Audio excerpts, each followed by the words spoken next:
Promoter की। तो क्या क्या लाइबिलिटी बनती है? तो पहला है कि इरेगुलेशन होता है प्रॉस्पेक्टस में, मींस 26 जो है ना वो बात करता है कि प्रॉस्पेक्टस में क्या होगा और क्या क्या चीज़ें इंक्लूड होंगी। ठीक है, उसमें कोई अगर इरेगुलरिटी होती है, गलत लिखते हैं प्रॉस्पेक्टस में, तो उसके लिए लाइबल ठहराया जाएगा किसको? प्रमोटर को।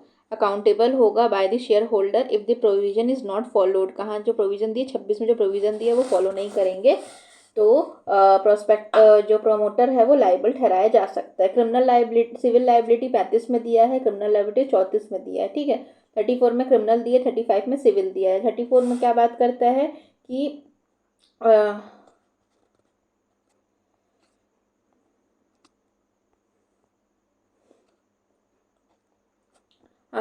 जो ड्राफ्टिंग होती है प्रॉस्पेक्टस की, अगर वो फॉल्स क्लेम्स उसमें रहते हैं तो क्रिमिनल लाइबिलिटी लग सकती है अलॉन्ग विद सिविल लाइबिलिटी 2 साल, और या तो फाइन लग सकता है 5,000 तक का। ठीक है, अनलेस वो शो करता है कि जो इनकरेक्ट स्टेटमेंट है वो इनकंसिक्वेंशियल है। हाँ, मतलब वो प्रूफ कर देता है कि कोई ग्राउंड्स वगैरह प्रूफ कर देता है कि वैसा कुछ नहीं था। हम लोग पढ़ेंगे अभी डिटेल में उसको, तो वहाँ कवर कर लेंगे। और यहाँ पे सिविल लाइबिलिटी 35 में दिया गया है, कोई भी लाइबिलिटी होती है प्रॉस्पेक्टस में मिस स्टेटमेंट की, the person subscribed for company share and debenture on the basis of prospectus. ठीक है, the promoter held accountable for any false statement. अगर कोई फॉल्स स्टेटमेंट देता है तो उसके ऊपर क्रिमिनल लाइबिलिटी लग सकती है। फिर आएंगे हम लोग पर्सनली लाइबल होगा। अब ऊपर में हमने पढ़ा था कि जो अगर कोई भी प्रमोटर एंटर होता है किसके बिहाफ में? कंपनी के बिहाफ में, तो उसके लिए उसको लाइबल ठहराया जाएगा। यहाँ पे पर्सनली लाइबल ठहराया जाएगा। ऊपर हम लोग पढ़े थे कि नहीं ठहराया जाएगा, लेकिन यहाँ पे ठहराया जाएगा लाइबल। क्योंकि उस टाइम तक कंपनी एग्जिस्ट नहीं करती है ना, तो जो भी काम कर रहा है वो प्रमोटर कर रहा है, तो प्रमोटर जो काम कर रहा है उसके लिए उसको लाइबिलिटी होगी। कब तक के लिए? प्री इनकॉर्पोरेशन पीरियड की, जब इनकॉर्पोरेट नहीं हुई है कंपनी तब तक के लिए जो भी कॉन्ट्रैक्ट्स में एंटर करेगा, कोई भी काम करेगा, तो उसके लिए वो लाइबल ठहराया जाएगा। ठीक है, फिर public examination of the promoter 300 में दिया है, give the court authority to order public investigation. Promoter अगर गिल्टी फाउंड होता है किसके लिए? फ्रॉड के लिए या फिर स्टैब्लिशमेंट ऑफ कॉर्पोरेशन के लिए, तो उसमें वो लाइबल ठहराया जाएगा। पब्लिक एग्जामिनेशन हो सकता है किसका? प्रमोटर का। फिर अपन डिफरेंस देखेंगे प्रमोटर और डायरेक्टर के बीच में। प्रमोटर कौन है? जो कंपनी फॉर्मेशन में हेल्प करता है और परफॉर्म करता है प्रिलिमिनरी एक्टिविटी को।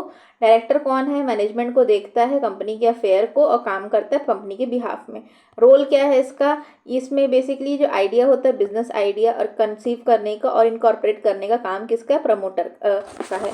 और यहाँ पे क्या है? रिस्पॉन्सिबल होता है डायरेक्टर क्या चीज़ को? रन करने के लिए, business management of the company, day to day operations के लिए। ठीक है, फिर लीगल रिकॉग्निशन क्या है इसके? तो ये 2 के 69 में दिया है, ये 2 के 34 में दिया है डायरेक्टर। फिर स्टेजेस ऑफ इन्वॉल्वमेंट क्या है? तो यहाँ पे पोस्ट इनकॉर्पोरेशन स्टेज में ये रहता है, ये प्री इनकॉर्पोरेशन स्टेज में रहता है कौन? हमारा प्रमोटर। और पोस्ट इनकॉर्पोरेशन स्टेज में कौन रहता है? हमारा director as a board of director. Appointment कौन करता है? तो यहाँ पे अपॉइंटमेंट नहीं होती प्रमोटर की, वो वॉलेंट्री एक्ट करते हैं। यहाँ पे फॉर्मली अपॉइंट किया जाता है कंपनी एक्ट के अंदर में डायरेक्टर को।